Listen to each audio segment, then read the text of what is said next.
ሲያበቃ አንድ ቁና እህል ከትግራይ ሸምቷል ወይ? ይሄ ነው ወይ አሁን ቅራኔ ምክንያት ሆኖ ሲያበቃ ይውረሩን? ስለዚህ መረጃችንም ግንዛቤያችንም መንስኤው ምናምኑን በሚገባ ማጤን አለብን። እኔ አይመስለኝም ይሄ በ1930 ዓመተ ምህረት በዚህ ምክንያት ነው የተወጋ ነው ወይ?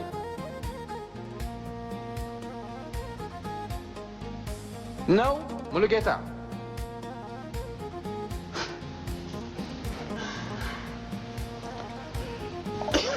ጓዳና ጻፊ ነው የማቀው የአምራቾች ህብረት ስራ ማህበር በትግራይ ውስጥ ተቋቋመ የለም። በተወሰነ ደረጃ ጥንስስ አምራቾች የምንለው ወደ ራያ ዘው አካባቢ የተቋቋመ ነበረ። ያም ሆኖ እድገት ደረጃ ላይ ደርሶ ይሄንን ጭቅጭቅና የዚህን ያሁኑን መንስኤ ያመጣ አይመስለኝም።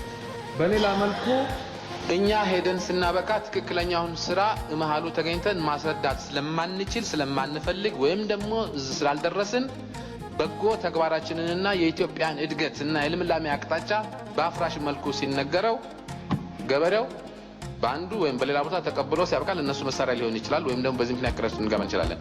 በዚህ ነው ጋይድ ልንሆን የምንችለው። እነሱ በከፈቱልን ፈር እነሱ በሚያቀርቡልን ሂስ ነው ይሄ አብዮትና የዚች ሀገር ህልውና የሚመራው። እንደዚህ እኮ ነው